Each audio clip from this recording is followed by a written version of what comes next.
Hey folks, my name's Freeman Allen. I've been an active environmentalist for many decades, just as many of you have, of course. And I've been involved in resisting issues having to do with fossil fuel proliferation for the past, at least 8 years. Since 2013, I've been very active in obstructing and delaying the installation of the Keystone XL pipeline, which wants to bring tar sands, very, very dirty asphalt sludge into the refinery process. Many of you have heard about this mined material. It's not pumped, it is mined in northern Canada and wants to run diagonally across the United States down to our refineries on the Gulf Coast. There's a second issue going on besides this, what I call an earth justice issue, namely pollution of our planet and contributing to the global warming cloud, and that's the issue of human rights. So I want to talk briefly about four pipelines. Here on the East Coast, where I'm very active in appraising and I guess we have to say confronting the wrongness of two pipelines in the Central Atlantic, namely the Mountain Valley Pipeline and the Atlantic Coast Pipeline, each of which are hungry to gobble up Marcellus Shale frack gas and send it as quickly as possible to seaports where it can be sold overseas at a profit to shareholders.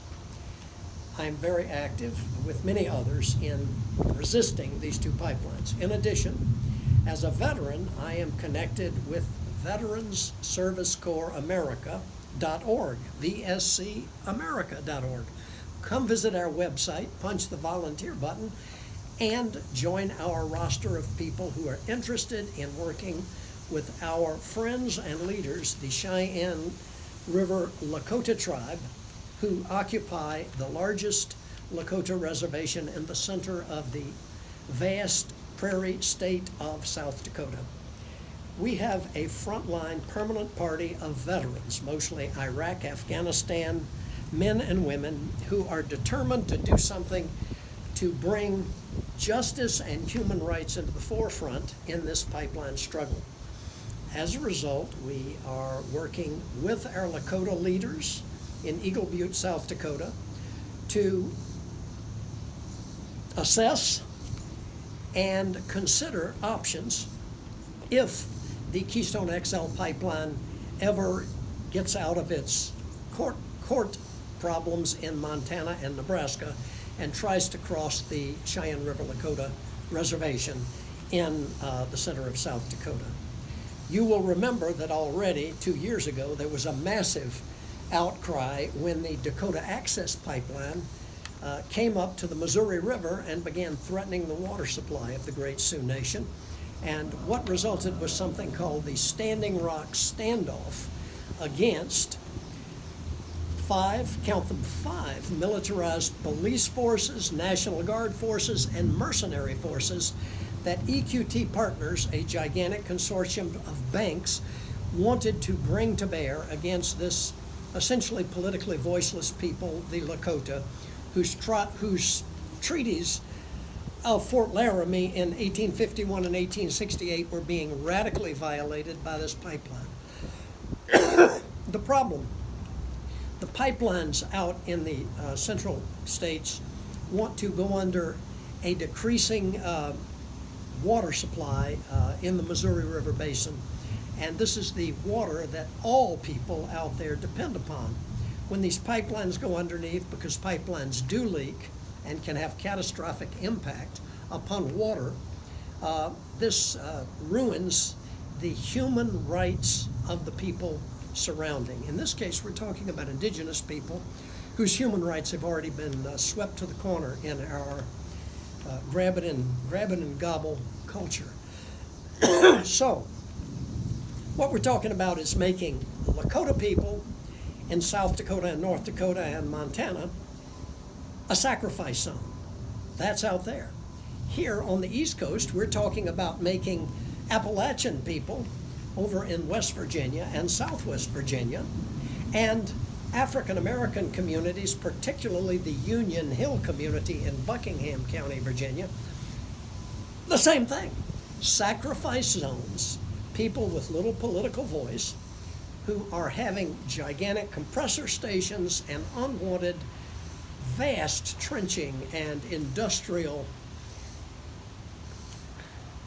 Well, it's just heartbreaking. I've just come back from the Mountain Valley Pipeline down south of Roanoke, Virginia, Elliston, Virginia, where you can see these 125-foot swaths that have just been razed to the ground, and you can see 42-inch pipes being trenched through and going up 50-degree slopes only to go over a ledge and drop down the face of an 80-degree slope.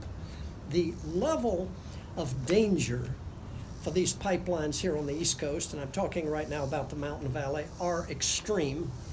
And that pipeline is being constructed by Precision Pipeline Corporation. I believe they're based in Eau Claire, Wisconsin, and they are experts at installing pipelines in flat terrain. What are they doing?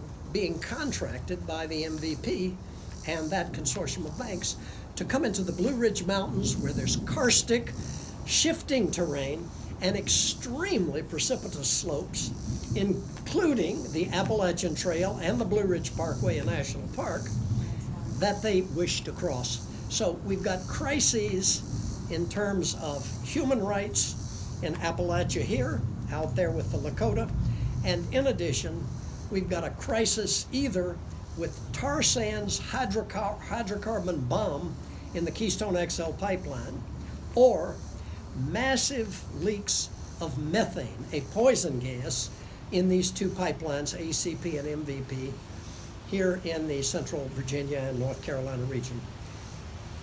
Methane will heat the planet 30 times worse 80. than CO2, 80. depending on the time frame looked at. Yeah. Another assessment says they will heat the planet 80 times worse than CO2. So what does it mean? We've got a cloud up here. Sun is coming in, hitting the ground, being caught by the cloud. And what are we doing? We are increasing the cloud by all of these methane leaks, which are inevitable in the extraction, transportation, and use of methane on the East Coast. So we got two problems. One of them, earth justice, the other one, human rights. And that, in a nutshell, is why we are resisting this pipeline proliferation madness on the part of hungry banks and hungry shareholders who are taking the rest of us to the cleaners. Climate.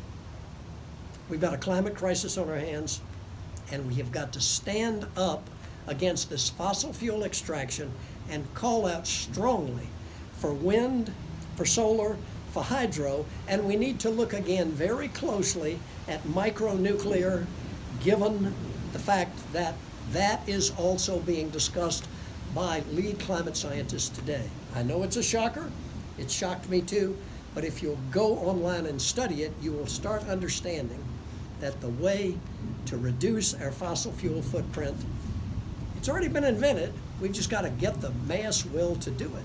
So let's get together and do this. 5, 6, that's the number of my grandchildren. We all know that the earth is being poisoned by these greedy banks, so let's stop it. Thank you. Thank you, Freeman.